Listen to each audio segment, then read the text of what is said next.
En mi fiesta de jubilación, mi nuera se burló de todos. Vieja amargada, dijo con una sonrisa venenosa, siempre has tenido envidia porque mis papás sí tienen dinero. Mi hijo se quedó callado.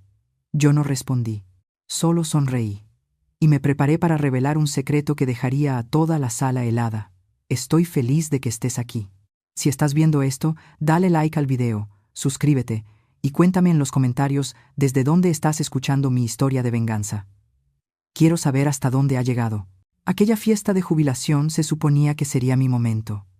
Después de 37 años trabajando como contadora en Guzmán y Asociados, me habían organizado una hermosa reunión en el club campestre local. Manteles blancos, flores frescas, incluso un pastel con mi nombre escrito en letras elegantes. Debería haber estado feliz. En cambio, me quedé inmóvil en medio del salón, observando a mi hijo Daniel mientras su esposa Fernanda me llamaba vieja amargada. «Estás amargada porque mis padres sí tienen dinero», repitió Fernanda. Su voz cortó el aire como una bofetada. Su dedo perfectamente cuidado me apuntaba con acusación. Con su vestido de diseñador brillando bajo las lámparas de cristal, añadió: «Siempre has sentido envidia de nuestro estilo de vida». El salón quedó en silencio. Mis antiguos compañeros de trabajo, mis vecinos, incluso el personal del banquete, dejaron de moverse para mirar. Sentí el calor subiendo por mi cuello, esa quemadura familiar de la humillación. Fernanda prosiguió, mirando a Daniel con tono cansado: «Ya no sirves para nada. Acepta eso y deja de meterte en nuestras vidas. No sirves para nada». Esas palabras resonaron en mi cabeza mientras lo miraba. Ese hombre de 35 años, al que crié sola, desde que su padre murió, cuando él tenía apenas 8. El niño por el que trabajé turnos dobles. El adolescente al que mandé a una escuela privada, aunque eso significara comer frijoles con arroz durante semanas. Fernanda seguía hablando. Cada palabra suya sonaba más alegre. «La verdad, Leticia, da pena cómo intentas competir con nosotros. Sabemos que estás mal de dinero. Daniel me contó lo de tu departamento, tu coche viejo. Es triste. De verdad». Se volvió hacia los invitados, como si estuviera en un escenario. «Insiste en darnos consejos financieros cuando apenas puede pagar sus cuentas. Es patético». Un murmullo recorrió la sala. Vi la lástima en los ojos de la gente, cómo apartaban la mirada cuando intentaba cruzarla. Doña Pérez, mi vecina, incluso asintió con tristeza, como si yo fuera un caso de caridad. Fue entonces cuando algo dentro de mí se rompió. No una explosión de gritos o rabia, sino una ruptura silenciosa, como una puerta que se cierra para siempre. Respiré hondo y sonreí. No la sonrisa falsa que había llevado toda la noche, sino una auténtica, la que aparece cuando una deja de fingir. «Fernanda, querida», dije.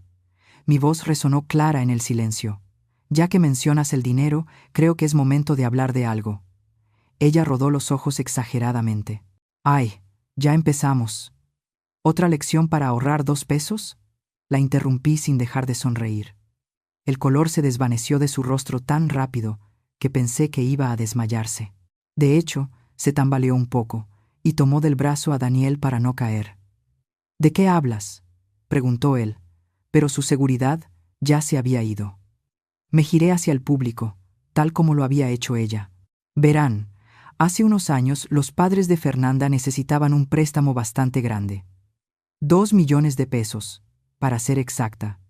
Tenían serios problemas financieros».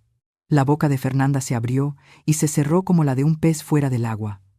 «No puedes». «Sí puedo», respondí con calma. «Y lo haré. El préstamo se hizo hace 3 años, bajo condiciones muy razonables. 5% de interés, a pagarse en 7 años. Claro, hasta ahora solo han cubierto unos 6 meses. La gente miraba, pero ya no con lástima. Iban de Fernanda a mí con fascinación, como si siguieran un partido de tenis. «Eso es imposible», susurró ella, con la voz quebrada. Metí la mano en mi bolso y saqué mi celular. Con unos toques abrí la aplicación del banco y mostré la pantalla al público. «¿Alguien quiere ver la documentación del préstamo? Todo es completamente legal». Daniel se acercó, entrecerrando los ojos para mirar la pantalla. Su rostro se volvió pálido cuando vio las cifras. «Mamá», ¿Qué es esto? ¿Cómo?, preguntó Daniel, con la voz quebrada. 2.437.612 pesos con 18 centavos, dije con voz clara. Eso es exactamente lo que los padres de tu esposa me deben al día de hoy, incluyendo los intereses no pagados. Fernanda emitió un sonido extraño y tuvo que sostenerse del respaldo de una silla para no caer. Debe haber un error. Tú eres contadora. Vives en ese departamentito. Manejas un Honda de hace 15 años. Sí, respondí. Manejo un Honda de hace 15 años. Y sí, vivo en un departamento pequeño. Pero ya sabes lo que dicen sobre las suposiciones, querida. El salón estaba completamente en silencio, salvo por el suave jazz que seguía sonando desde las bocinas, creando un fondo casi irreal para la escena. Verás, continué, con la voz ganando fuerza en cada palabra. Tus padres vinieron a mí hace 3 años, desesperados. Su empresa estaba al borde de la quiebra y necesitaban capital de inmediato. Habían escuchado, por conocidos, que yo podía ayudarlos. Fernanda negó con la cabeza, con los ojos desorbitados. No, no, no. Mis papás tienen dinero. Siempre lo han tenido. Ellos pagaron nuestra boda. Compraron la casa. Con mi dinero, contesté sin titubear. Cada peso que tus padres han gastado en los últimos 3 años salió de ese préstamo. Daniel se dejó caer en la silla más cercana, pálido y confundido. Pero tú siempre dijiste que no tenías mucho, que apenas sobrevivías con tu sueldo. Dije que vivía de manera sencilla, lo corregí. Nunca dije que fuera pobre. La respiración de Fernanda se volvió rápida, entrecortada. Miraba a todos lados, buscando una salida invisible. Esto es una locura. Estás mintiendo. Lo inventas porque eres una mujer amargada, envidiosa. ¿Quieres que llame ahora mismo a tus padres?, pregunté, sacando mi celular y buscando su número. Estoy segura de que estarán encantados de confirmar los detalles. No, gritó Fernanda, casi histérica, y enseguida bajó la voz al darse cuenta de lo fuerte que había hablado. No, no lo hagas. ¿Por qué no, querida? Si estoy mintiendo, sería bueno aclarar la verdad. El rostro de Fernanda se desmoronó. Por un momento, ya no era la mujer sofisticada que me había humillado minutos antes, sino una niña perdida. Por favor, susurró, no hagas esto. Pero yo ya había terminado de complacer a quienes nunca me dieron el mismo respeto. Había terminado de cargar con el peso de una familia que solo me veía como un estorbo. Miré alrededor, a todos esos rostros que ahora me observaban con respeto y curiosidad. Luego miré a mi hijo, todavía hundido en la silla, intentando procesar lo que acababa de escuchar. Disfruten el resto de la fiesta, dije, guardando mi celular en el bolso. Creo que me voy a casa. Mientras caminaba hacia la puerta, escuché la voz de Daniel detrás de mí, aguda, desesperada. Mamá, espera, tenemos que hablar, tenemos que... Pero no me detuve. No miré atrás. Seguí caminando, y con cada paso me sentía más ligera que en años. El ballet trajo mi viejo Honda, y mientras salía del club campestre, no pude evitar sonreír. Mañana, pensé, será un día muy interesante. Esa noche apenas dormí. Me senté en mi pequeña sala con una taza de té, rodeada de álbumes de fotos y papeles financieros que no había tocado en años. El silencio se sentía distinto, no como soledad, sino como calma. Por primera vez en décadas, no me preocupaba decepcionar a nadie. Las fotos contaban una historia que casi había borrado de mi memoria. Ahí estaba yo, con 28 años, sosteniendo al pequeño Daniel en el hospital, con el rostro exhausto pero iluminado. Mi esposo, Roberto, había muerto apenas 2 meses antes en un accidente en la construcción, dejándome con una hipoteca, un recién nacido y exactamente 590 pesos en el banco. Pasé el dedo sobre la foto, recordando a esa joven aterrada que no sabía de lo que era capaz. El dinero del seguro, por la muerte de Roberto, fue modesto, apenas lo suficiente para cubrir el funeral y unos meses de hipoteca. Todos me decían que vendiera la casa, que me mudara con mi madre, que aceptara cualquier ayuda posible. Pero algo dentro de mí se negó. Esa era la casa de Daniel. el lugar donde su padre había pintado las paredes de su habitación de azul y construido los estantes para los libros que nunca alcanzamos a leer juntos. Así que conservé la casa y conseguí un trabajo. No cualquiera. En Guzmán y Asociados, una pequeña firma contable que necesitaba a alguien dispuesta a trabajar turnos irregulares por poco dinero. Empecé como recepcionista, pero observaba todo y aprendía de todo. Los números siempre me resultaron más comprensibles que las personas. En 2 años ya manejaba las cuentas de 3 de sus clientes más importantes. En 5, prácticamente dirigía todo el lado financiero del negocio, mientras Héctor Guzmán jugaba golf y comía con los clientes. Me pagaba lo justo para mantener las luces encendidas y comida en la mesa, pero yo estaba construyendo algo más, algo mío, en silencio. Todo empezó pequeño. Noté errores en la manera en que los clientes organizaban sus negocios. Empecé a notar beneficios fiscales que mis jefes pasaban por alto, inversiones que ignoraban. Comencé a dar sugerencias discretas que les ahorraron miles de pesos. Y pronto la voz se corrió. Muy pronto empecé a dar asesorías financieras por las noches y los fines de semana a pequeños empresarios que no podían pagar a las grandes firmas, pero necesitaban a alguien que realmente entendiera el dinero. Cobraba honorarios accesibles y entregaba resultados de primera. Mi reputación creció. Para cuando Daniel estaba en secundaria, ya administraba las inversiones de una docena de negocios locales. Había formado mi propia firma de consultoría. La mantenía con perfil bajo y canalizaba las ganancias hacia acciones y bienes raíces cuidadosamente seleccionados. Vivía con sencillez, manejaba autos usados y dejaba que todos creyeran que apenas sobrevivía con mi salario. De contadora. La verdad era otra. Estaba construyendo un imperio silencioso, invisible, que nadie sospechaba. Aprendí pronto que la gente te trata diferente cuando cree que tienes dinero. Te piden cosas, te esperan favores, sienten derecho a una parte de tu éxito. Observaba a los clientes adinerados de Guzmán y Asociados, la presión constante de sus familias, las solicitudes interminables de préstamos, los hijos creciendo con la idea de que todo les pertenece. Yo no quería eso para Daniel. Quería que tuviera una infancia normal, que desarrollara su propio sentido del trabajo y del valor. Por eso escondí mi fortuna detrás de una fachada de lucha de clase media. Compraba en tiendas de descuento, recortaba cupones, me quejaba de los precios como cualquier vecina. Pero también me aseguré de que a Daniel nunca le faltara nada importante. La colegiatura de la escuela privada aparecía milagrosamente, cada semestre. Los fondos para la universidad se materializaron cuando fue necesario. Y siempre hubo dinero para lo que realmente importaba. Solo hacía parecer que estaba estirando cada peso, sacrificándome por él. Con el tiempo entendí los errores de mi plan.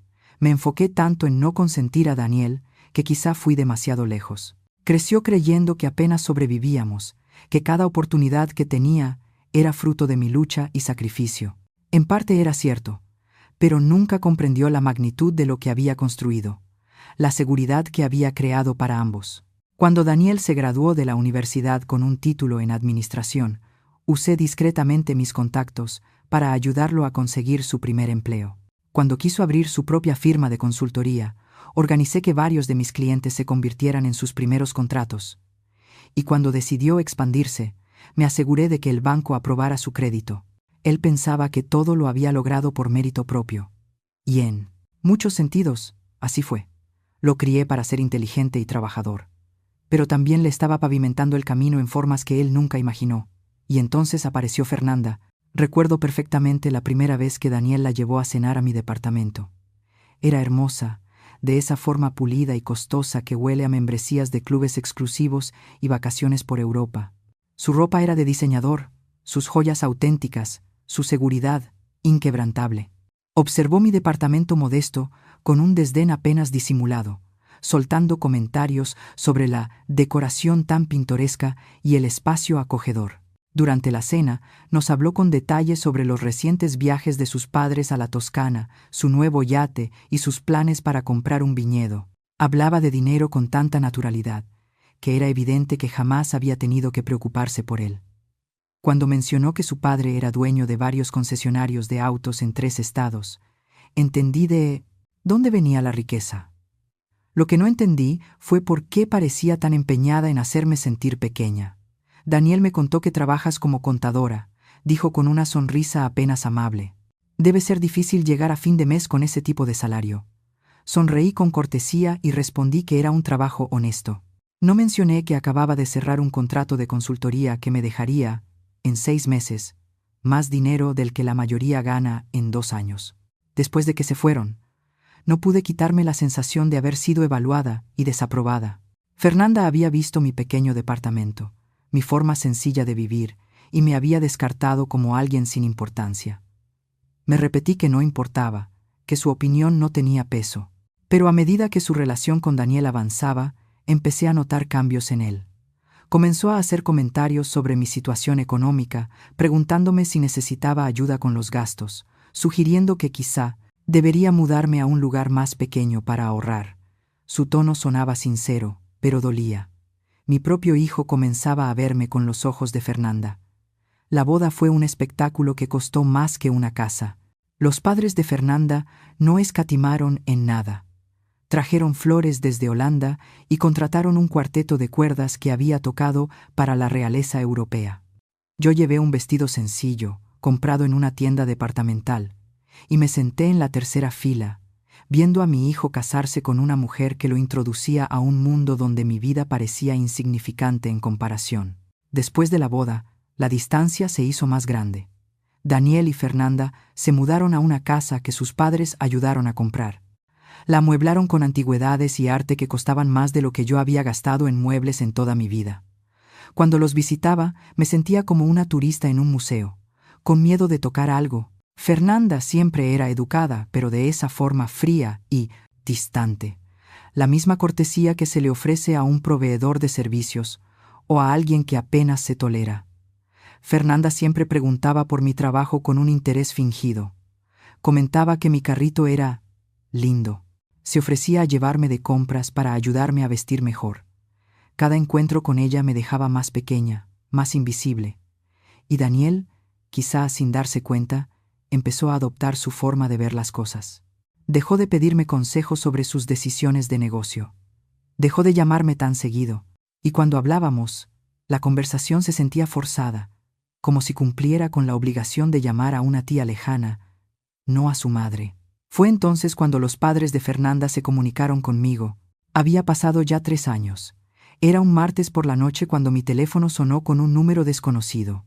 Al otro lado de la línea estaba Margarita Morales, la madre de Fernanda. Su voz sonaba tensa, al borde del colapso. «Leticia, espero que no te moleste». «Que te llame», dijo. «Pero estamos en un problema. Y alguien nos mencionó que quizá tú podrías ayudarnos». La historia salió entre pausas y suspiros. Malas inversiones, la caída del mercado, problemas de flujo de efectivo que se habían salido de control. Los concesionarios de autos estaban perdiendo dinero. Los acreedores los presionaban. La bancarrota estaba a la vuelta de la esquina. «Escuchamos por conocidos que tal vez tengas algunos recursos», dijo Margarita con cuidado. «Conexiones, quizás, o conocimiento de prestamistas privados». Casi solté una carcajada. Era la misma mujer que me había mirado por encima del hombro durante años. Ahora llamando a la contadora pobre para pedirle ayuda. Pero algo en su tono me detuvo. Había miedo genuino. El terror de perderlo todo. El dinero, el estatus, el nombre de familia. Pude haber dicho que no. De hecho, probablemente debía hacerlo. Pero pensé en Daniel, en lo devastado que estaría si la familia de su esposa lo perdía todo. Pensé en Fernanda, con todos sus defectos, y cómo este golpe destrozaría el mundo en el que había crecido. Y quizá, en el fondo, pensé que esto podría ser un puente, una forma de que por fin me vieran como alguien valiosa, digna de respeto.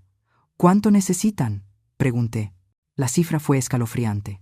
2 millones de pesos, más dinero del que la mayoría ve en toda su vida. Pero yo lo tenía, cuidadosamente invertido durante décadas. Nos reunimos al día siguiente en una notaría del centro de Querétaro. Margarita y Ricardo Morales se sentaron frente a mí, con los rostros pálidos por el estrés y la vergüenza.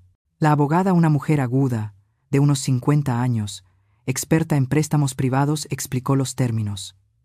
5% de interés, pagos mensuales durante 7 años, con garantías personales firmadas por ambos, y la obligación de informar a los familiares directos sobre la estructura del préstamo. Aunque, al final, esa obligación jamás se cumplió. La familia Morales dejó claro que querían mantener todo en secreto, para conservar su dignidad y el respeto de su hija. Lo entendí. El orgullo es una fuerza poderosa, y ya habían tragado bastante con solo pedirme ayuda. Así que lo estructuramos como una inversión privada en su empresa, con documentos que solo cobrarían relevancia si incumplían los pagos. Para todos los demás, incluidos Fernanda y Daniel, parecería que los Morales habían encontrado a una inversionista ángel, no que estaban endeudados con la mujer a la que su hija trataba como un caso de beneficencia. Durante los primeros meses, todo fue bien. Los pagos llegaban puntuales. El negocio se estabilizó. La familia Morales mantuvo su estilo de vida. Fernanda nunca supo cuán cerca habían estado de perderlo todo, ni quién los había salvado. Pero luego los pagos empezaron a retrasarse. Después, simplemente dejaron de llegar. Ahora, sentada en mi sala, con los documentos del préstamo esparcidos sobre la mesa de centro, entendí lo que debía haber visto desde el principio. La familia Morales no solo estaba pidiendo dinero, estaban comprando tiempo, manteniendo las apariencias, rezando porque algo cambiara, y cuando nada cambió, simplemente decidieron ignorar sus obligaciones. Al fin y al cabo, ¿qué podía hacer una contadora pobre? Estaban a punto de descubrirlo. A la mañana siguiente de mi fiesta de jubilación, desperté con una claridad que no sentía desde hacía muchos años. La niebla de dolor y confusión que había nublado mi juicio desapareció, reemplazada por algo más agudo, más claro. Preparé mi café, me senté en la mesa de mi cocina y comencé a hacer llamadas. La primera fue a mi abogada, Patricia Ramírez. Había trabajado con ella durante años para estructurar mis inversiones y contratos de consultoría, pero nunca habíamos sido cercanas. Eso estaba a punto de cambiar. Patricia, soy Leticia del Carmen. Necesito agendar una reunión lo antes posible. Es sobre el préstamo de los Morales y otros asuntos que han surgido. Su voz se tensó con interés. ¿Hubo algún desarrollo con el tema de los pagos? ¿Podrías decirlo así? ¿Podrías verme esta tarde? Haré tiempo, respondió sin dudar. La segunda llamada fue para Marco Chávez, mi asesor financiero. Marco había administrado mi portafolio de inversiones durante 15 años y era una de las pocas personas que realmente entendía la magnitud de mi patrimonio. También era increíblemente discreto, lo que siempre había jugado a mi favor. Marco, necesito que hagas un análisis completo de todas las cuentas vinculadas a Daniel Mendoza. Préstamos donde figure como aval, líneas de crédito, inversiones, todo. Quiero una radiografía total de sus finanzas. Hubo un silencio al otro lado. Leticia, ¿todo está bien? Suenas diferente. Todo está a punto de cambiar. ¿Cuánto te tomará conseguir esa información? Dame 24 horas. La tercera llamada fue la más difícil. Marqué el número de mi hijo. Sabía que, después de lo que había pasado anoche, nuestra relación había cambiado para siempre. Contestó al cuarto timbrazo, con un tono cauteloso. Mamá, ¿cómo te sientes hoy? Me siento bastante bien. De hecho, mejor que en mucho tiempo, respondí con voz serena pero firme. Quisiera que tú y Fernanda vinieran esta noche. Hay cosas que debemos hablar. Mamá, Fernanda está muy alterada. Apenas durmió. Quizá deberíamos esperar unos días para que las cosas se calmen. No, Daniel. Esta noche a las 7. No puede esperar. Colgué antes de darle oportunidad de discutir. La reunión con Patricia esa tarde reveló más de lo que imaginaba. Extendió sobre la mesa los documentos del préstamo a los Morales, junto con varios archivos que nunca había visto. Leticia, hay algo que debes saber, dijo, ajustando sus lentes. Los Morales han estado buscando refinanciamiento durante los últimos 6 meses. Han contactado a 3 prestamistas privados para consolidar sus deudas. Sentí el estómago encogerse. ¿Qué tipo de deudas? Además de tu préstamo, deben aproximadamente 6.800.000 pesos a distintos acreedores. Tarjetas de crédito, pagos a proveedores, rentas de equipo incumplidas. Han estado usando tu dinero para cubrir los mínimos de todo lo demás, mientras dejan el tuyo en pausa. La traición dolió, pero no era lo peor. Patricia sacó otro documento, esta vez con el sello del juzgado familiar. También presentaron una solicitud preliminar hace 6 meses para investigar la posibilidad de impugnar testamentos, específicamente cuando existen dudas sobre la capacidad mental. El cuarto pareció dar vueltas a mi alrededor. ¿De qué testamento están hablando? No lo especifican, pero por el contexto y el momento, creo que podemos adivinarlo. Miré el documento, sintiendo cómo las piezas empezaban a encajar. Creen que estoy perdiendo mis facultades mentales. Todo apunta a eso, respondió Patricia. La solicitud menciona casos en los que adultos mayores toman decisiones financieras que no coinciden con su historial, como si una contadora común de pronto tuviera 2 millones de pesos para prestar. Exactamente. Me recosté en la silla, intentando procesar la información. La familia Morales no solo había incumplido con su deuda, estaban planeando argumentar que yo nunca fui capaz de otorgar el préstamo. Si lograban establecer que no tenía plena capacidad mental en ese momento, podrían anular todo el acuerdo. Patricia, necesito que hagas algo por mí, dije al fin. Quiero una evaluación psiquiátrica completa, realizada por el neuropsicólogo más respetado del Estado. Exámenes de memoria, pruebas, cognitivas, todo. Y quiero que conste en actas que yo misma solicité el estudio, demostrando juicio y plena conciencia. Ella asintió, tomando notas. Es una buena estrategia. Deja constancia de tu competencia y muestra que estás tomando medidas preventivas. Hay más. Quiero que prepares un nuevo testamento, uno muy específico. Pasé la siguiente hora detallando exactamente lo que deseaba. Las cejas de Patricia se alzaban más y más con cada instrucción, pero escribió todo sin cuestionar. Esa misma noche, Daniel y Fernanda llegaron puntuales, a las 7 en punto.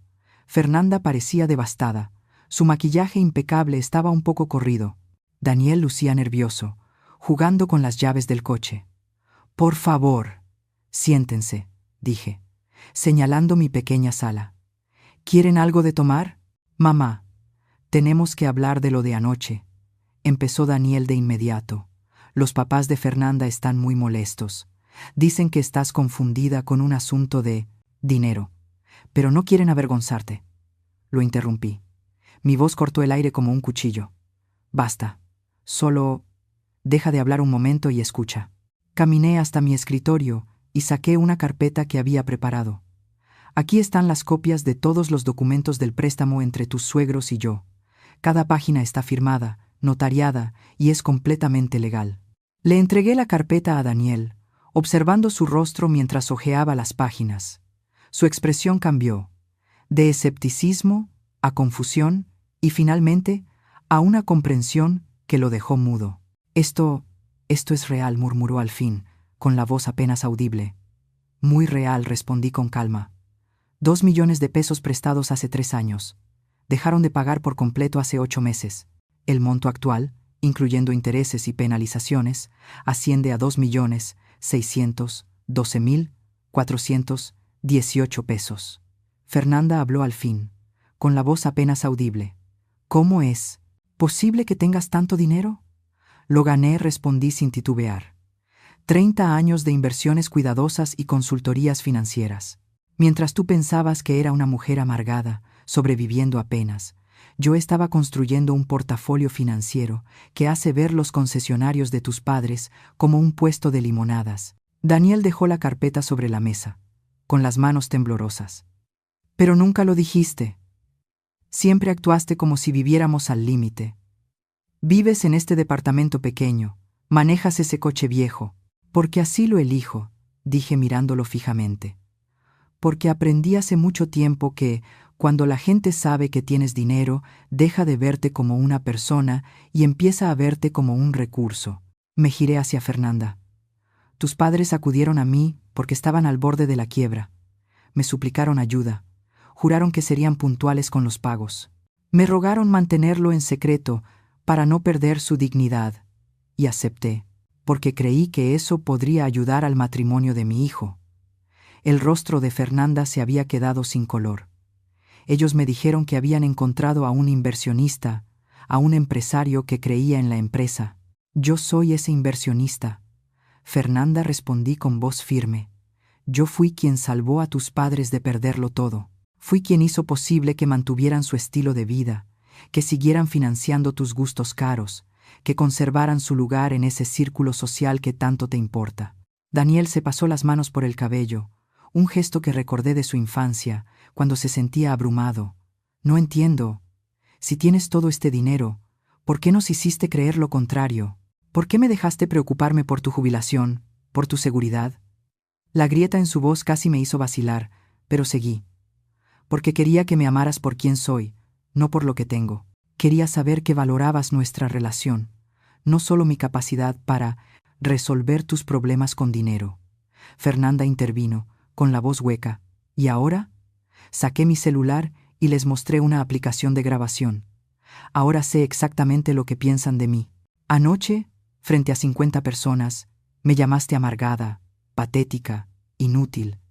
Dejaste claro que me consideras una carga, una vergüenza. Reproduje un fragmento del audio de la noche anterior.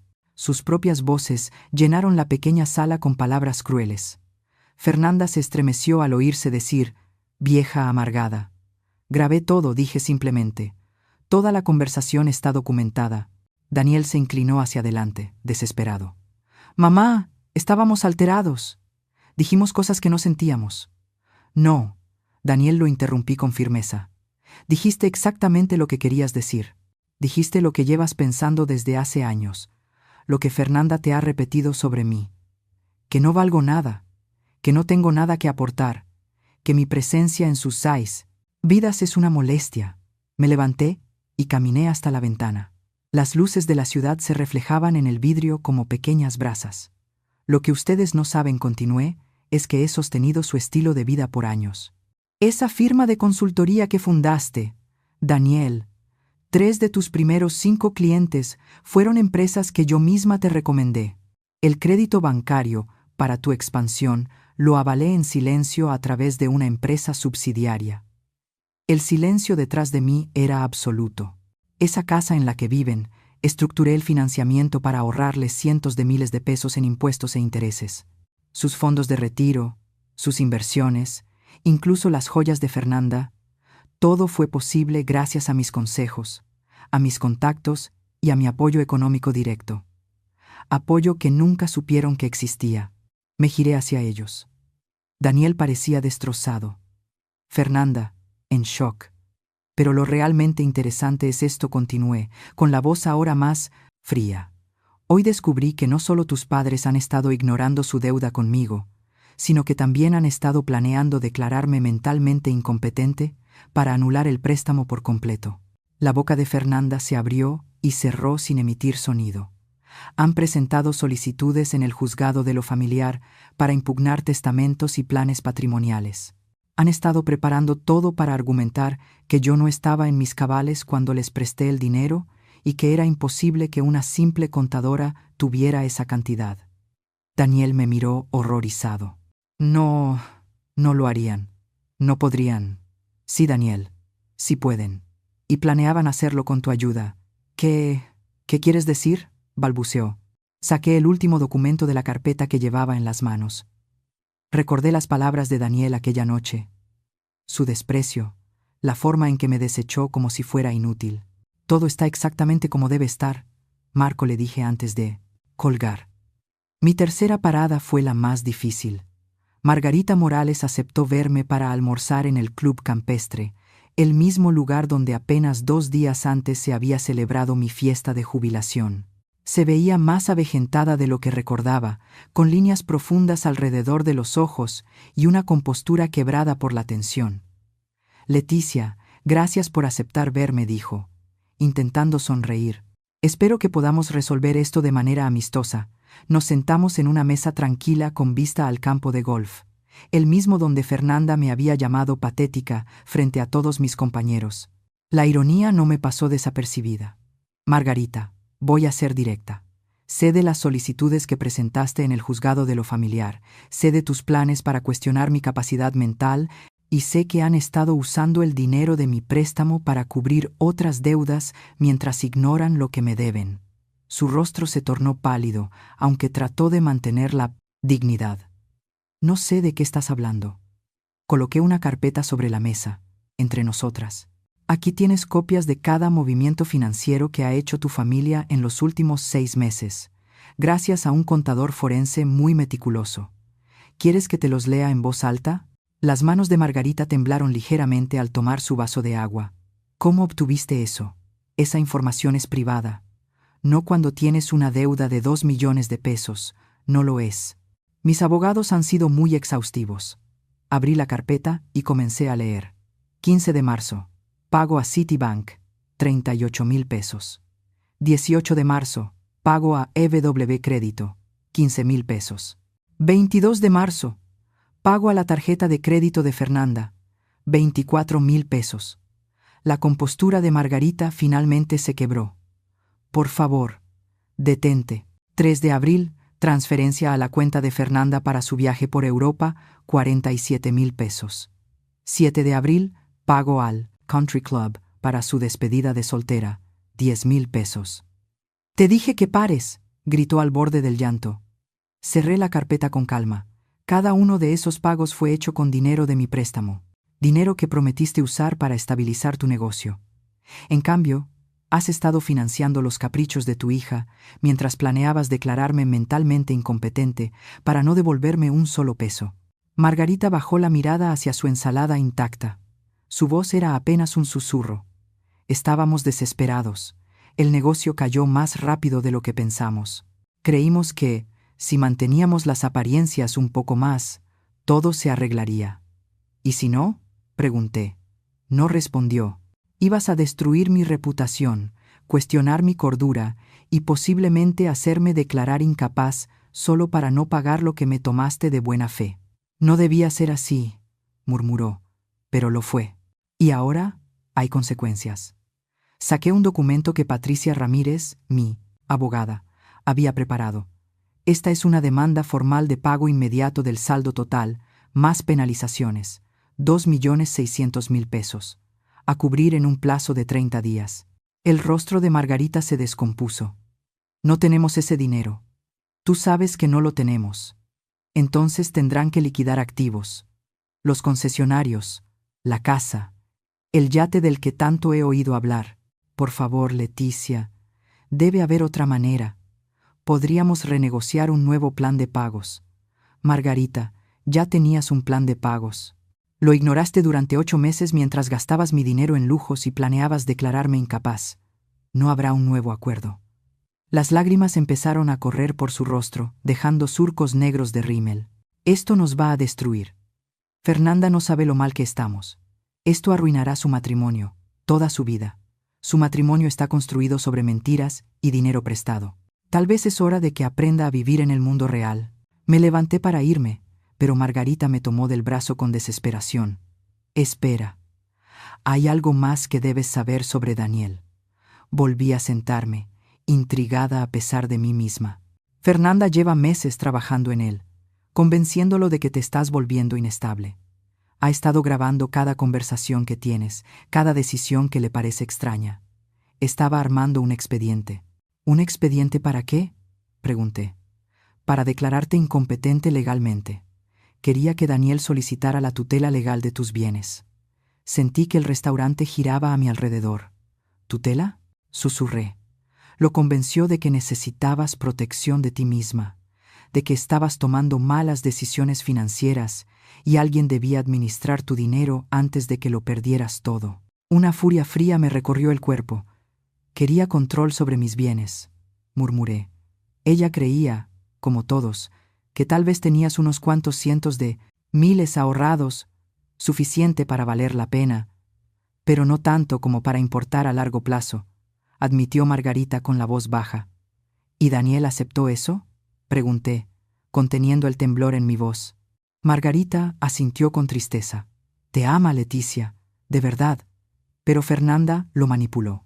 Le mostró artículos sobre abuso financiero a adultos mayores, historias de ancianos que perdieron sus ahorros en estafas. Le hizo creer que tomar el control de tus finanzas era un acto de amor.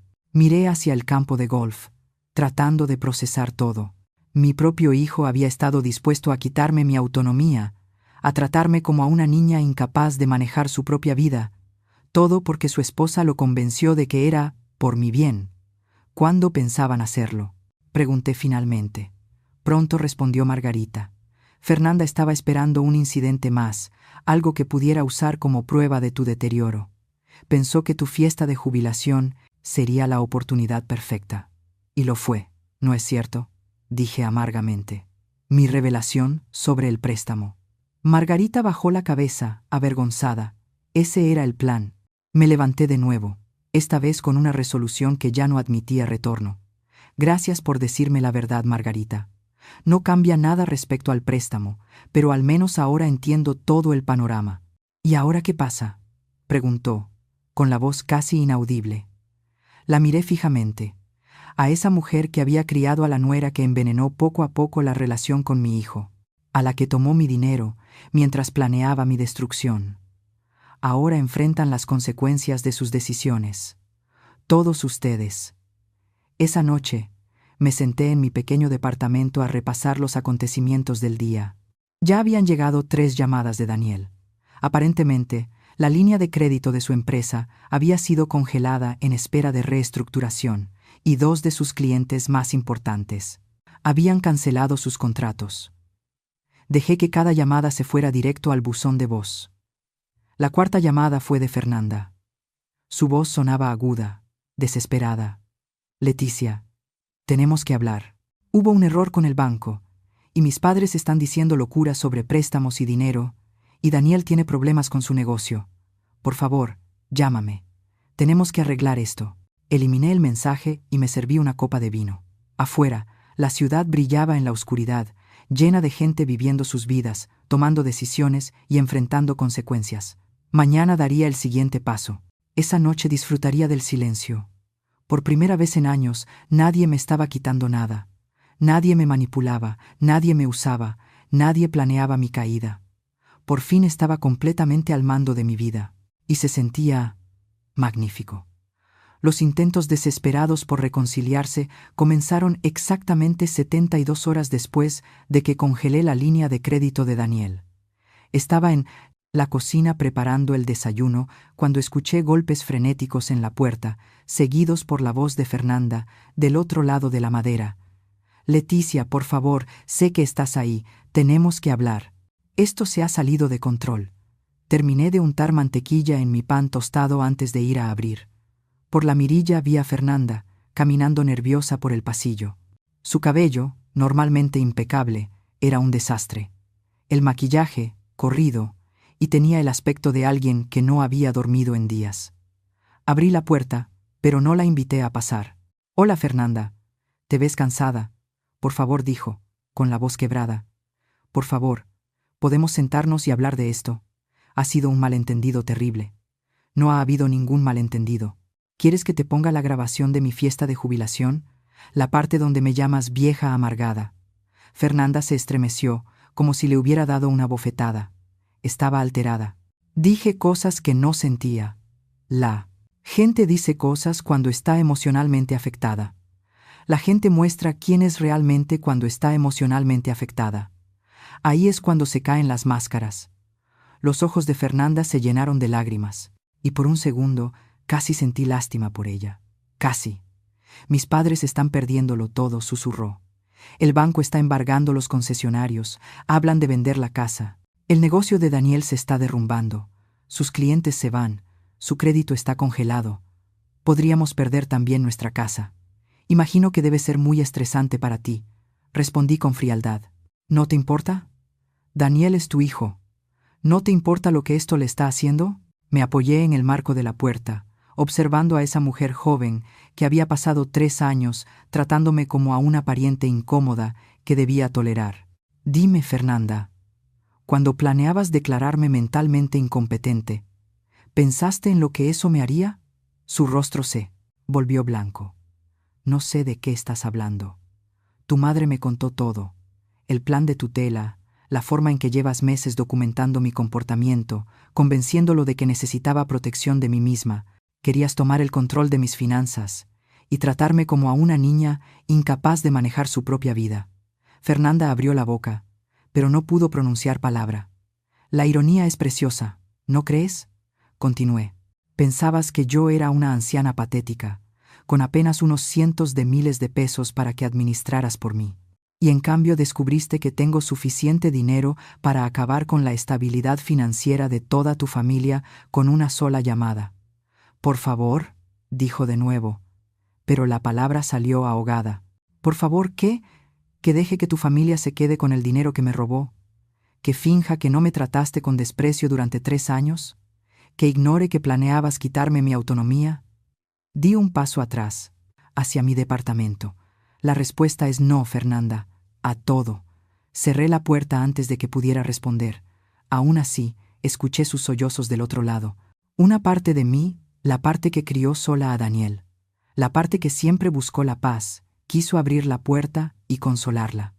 Pero esa parte murió la noche de mi jubilación, cuando mi propio hijo me llamó inútil. 1 hora más tarde, Daniel llegó. Lucía agotado, envejecido, con la ropa arrugada como si hubiera dormido con ella. Esta vez lo dejé pasar, pero no le ofrecí café ni asiento. Mamá, tienes que detener esto. Cualquiera que sea el punto que intentas demostrar, lo entiendo. Estás enojada, y con toda razón. Pero esto está destruyendo a gente inocente. ¿Gente inocente? Arqueé una ceja.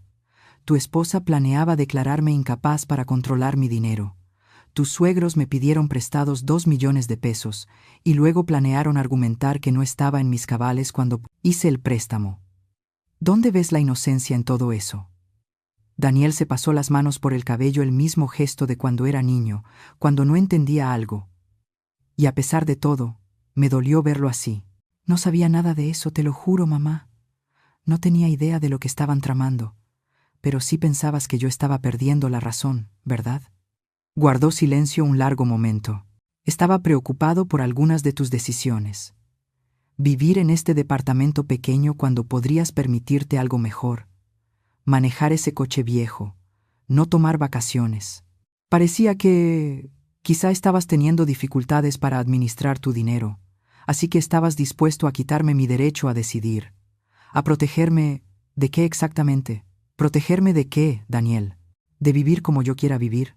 ¿De gastar mi dinero como se me dé la gana? ¿De tomar decisiones que quizá te afectaran a ti a largo plazo? Pregunté con voz serena, pero con ese filo que solo da el cansancio acumulado por años. Miré a mi hijo, al hombre que había criado para ser fuerte e independiente, y que aún así había sido tan fácil de manipular, hasta el punto de creer que su madre era incapaz. Daniel, llevo 30 años manejando dinero con éxito. Levanté una firma de consultoría desde cero, construí una fortuna que no puedes imaginar, hice inversiones que convirtieron miles en millones. Y tú pensaste que necesitaba tu protección. Yo no sabía nada de eso, murmuró. Nunca me lo dijiste, porque quería que me amaras por quien soy, no por lo que tengo. Quería que nuestra relación fuera real. Su voz se quebró. Es real, mamá. Yo te amo. No, Daniel. Tú amas la versión de mí que te hacía sentir superior. La contadora que luchaba cada mes, que necesitaba tu preocupación y tu control. ¿No quieres a la mujer exitosa que ha sostenido tu carrera en silencio durante años? Eso no es cierto, balbuceó. Caminé hacia mi escritorio y saqué una carpeta que ya tenía preparada. Aquí están las copias de cada favor que te hice, de cada cliente que te recomendé, cada línea de crédito que avalé, cada obstáculo que eliminé de tu camino sin que lo supieras.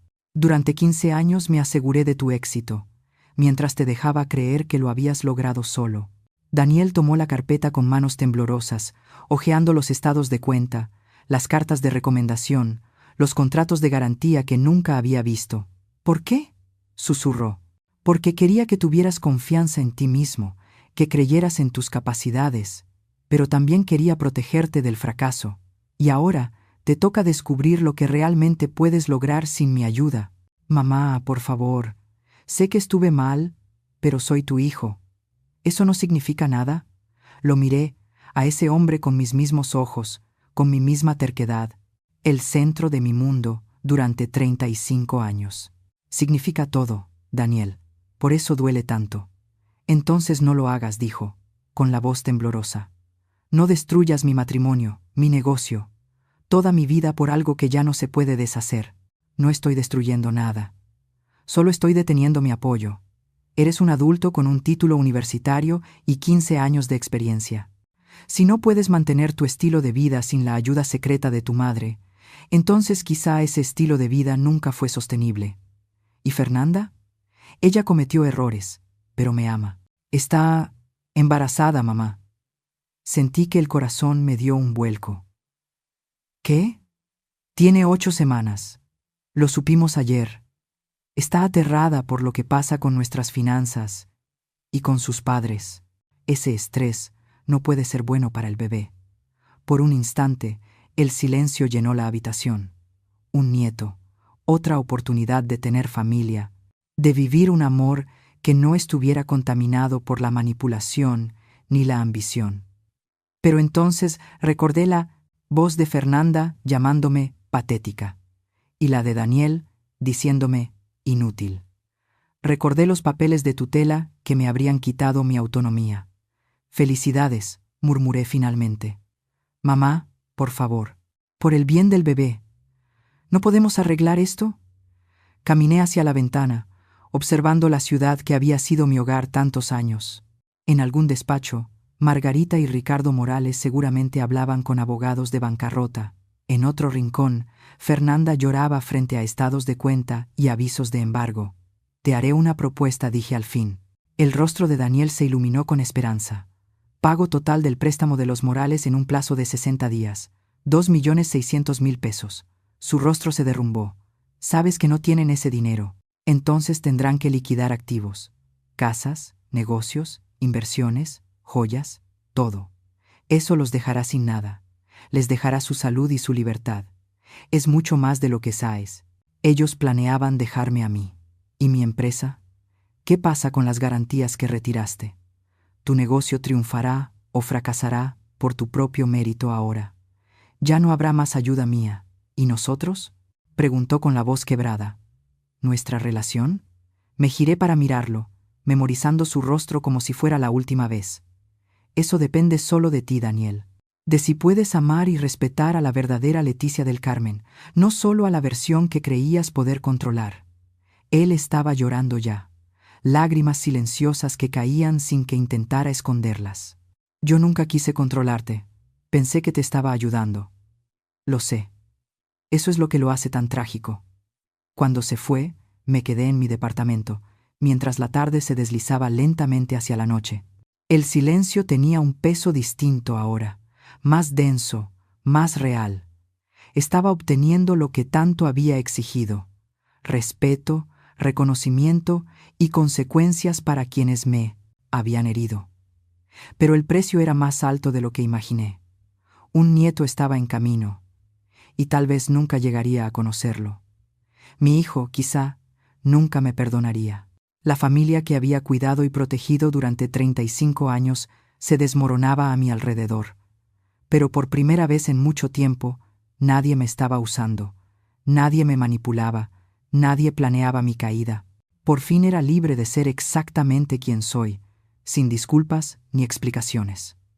La pregunta era, ¿valía la pena la libertad, si el precio era la soledad? Serví una copa de vino y miré el atardecer sobre la ciudad, sabiendo que el día siguiente traería nuevos retos, nuevas decisiones, nuevas consecuencias. Pero esa noche, yo era simplemente Leticia del Carmen, empresaria exitosa, millonaria, sobreviviente, y eso tendría que ser suficiente.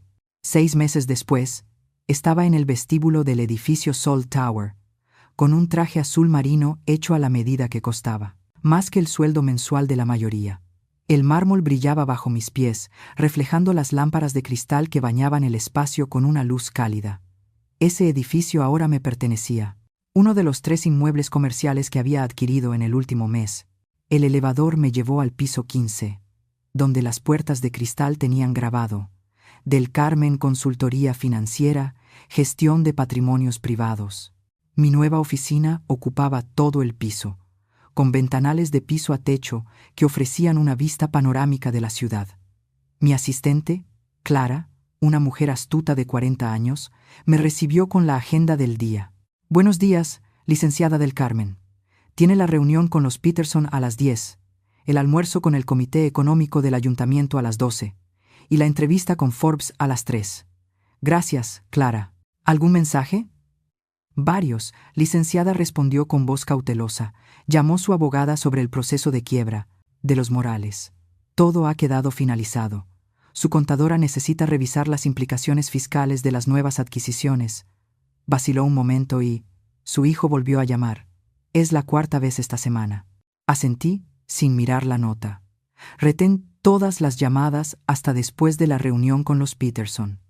La transformación había comenzado lentamente y luego, de golpe. Después de que Daniel salió de mi departamento aquel día, tomé una decisión que cambió todo. Ya no iba a esconder quién era. En una semana contraté a la mejor consultora de imagen de la ciudad.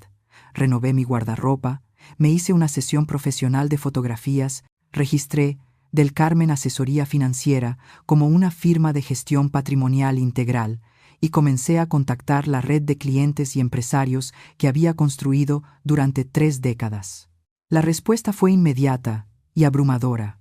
Al parecer, durante años habían circulado rumores sobre una inversora misteriosa, que movía dinero con inteligencia detrás de bambalinas. Cuando finalmente salí de las sombras, los clientes hicieron fila para trabajar con la mujer que había construido silenciosamente una fortuna, manteniendo la discreción que ellos tanto valoraban. Mi primer gran movimiento fue convencer a 3 fideicomisos familiares, con un valor conjunto de más de 1.000 millones de pesos, para transferir sus carteras a mi firma. La noticia se esparció como fuego entre los círculos más acaudalados de la ciudad. Leticia del Carmen era, oficialmente, la verdadera experta. La bancarrota de los Morales fue rápida y brutal. Incapaces de cumplir con mis exigencias de pago, se vieron obligados a liquidar todo. El concesionario fue vendido a un competidor por una fracción de su valor. La casa, utilizada para saldar deudas. El yate, la colección de arte, incluso las joyas de Margarita, todo terminó subastado. Se mudaron a un departamento modesto al otro lado de la ciudad. Ambos consiguieron trabajos para los que estaban sobrecalificados, pero desesperadamente necesitaban.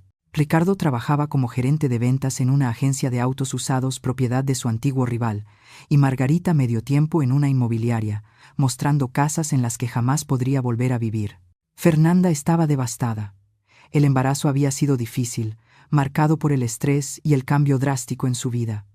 Perdió la ropa de diseñador, los tratamientos de spa, el estilo de vida que la definía. Lo peor era ver la humillación de sus padres, sabiendo que era, en parte, su culpa. El negocio de Daniel al principio se tambaleó sin mi apoyo, pero resultó ser más fuerte de lo que imaginé. Recortó gastos, se mudó a una oficina más pequeña y empezó a construir relaciones reales con sus clientes, en lugar de depender de mis recomendaciones. Ganaba menos, trabajaba más, pero era honesto. Vendieron la casa que yo había ayudado a financiar y se mudaron a un hogar de 3 recámaras en una colonia de clase media. Daniel conducía un sedán usado en lugar de un auto de lujo. Fernanda compraba en el Soriana y no en las boutiques de Polanco. Pero salían adelante. La bebé nació hace 3 meses, una niña sana a la que llamaron Emilia. El anuncio de nacimiento llegó por correo.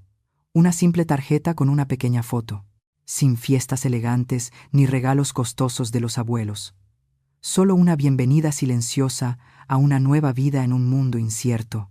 Me quedé mirando esa foto largo rato, memorizando cada rasgo diminuto de mi nieta, preguntándome si algún día la sostendría, si llegaría a escuchar su risa o consolar su llanto. La entrevista con Forbes México esa tarde debía centrarse en mis logros empresariales, pero la periodista estaba más interesada en mi historia personal. Se ha convertido en una leyenda dentro de los círculos financieros, me dijo, encendiendo su grabadora. La contadora que construyó un imperio en secreto. ¿Por qué lo mantuvo oculto tanto tiempo? Pensé unos segundos antes de responder. Aprendí muy joven que la percepción de la gente cambia cuando saben que tienes dinero. Empiezan a verte como un recurso, no como una persona. Quería que mis relaciones se basaran en quién soy, no en lo que poseo. ¿Y funcionó esa estrategia? Sonreí con melancolía. Me reveló exactamente cuánto valían realmente mis relaciones. Han pasado 6 meses desde que se distanció de su hijo. ¿Se arrepiente de cómo manejó la situación? Me arrepiento de que haya sido necesario, respondí, pero no me arrepiento de haberme defendido. ¿Qué haría falta para una reconciliación? Esa pregunta me acompañó mucho después de que la entrevista terminara. ¿Qué haría falta? Una disculpa, quizá, pero no bastaría. Cambio real, respeto genuino, reconocimiento del daño causado. Todo eso lleva tiempo. Y aún más, para demostrarse. Esa noche seguía pensando en ello mientras revisaba propuestas de adquisición desde mi nuevo departamento de lujo.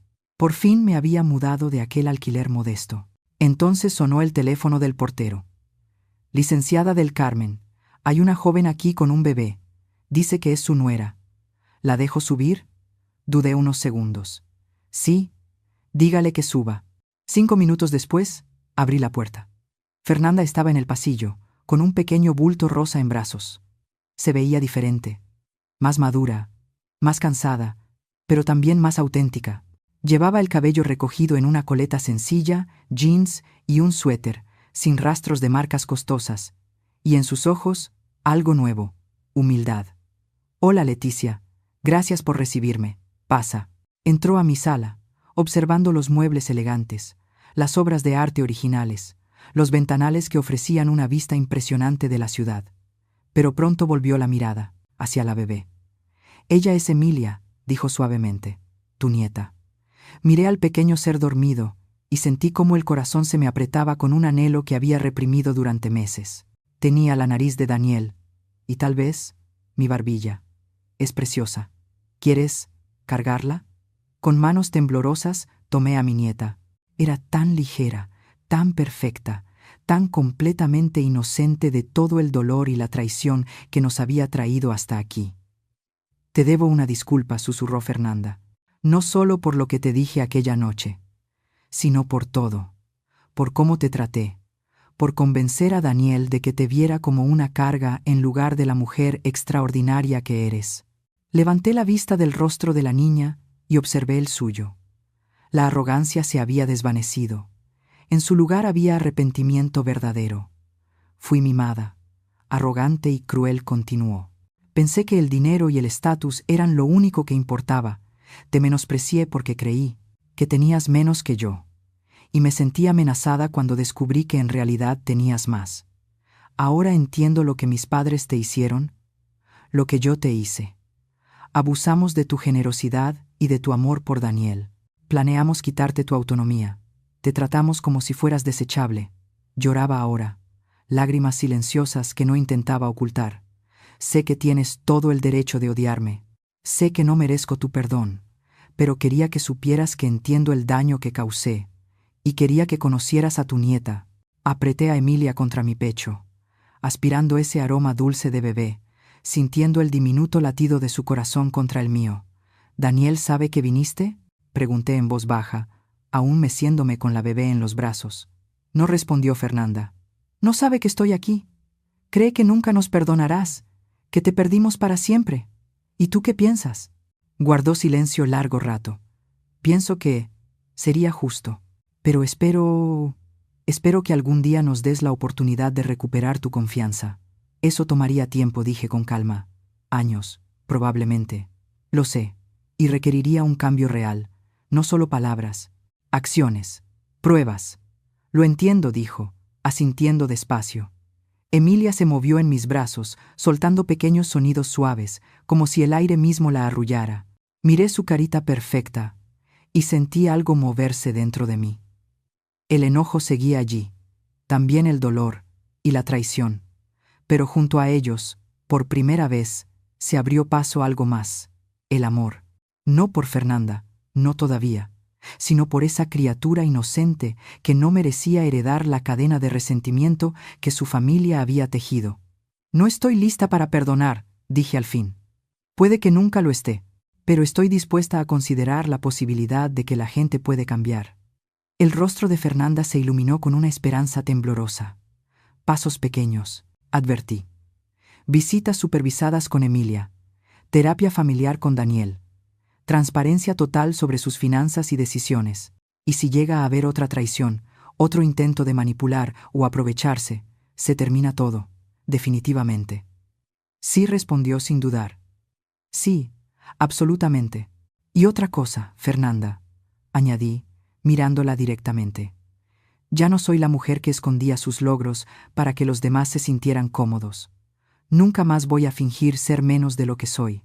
Si vamos a reconstruir esta relación, será con honestidad total sobre quiénes somos realmente.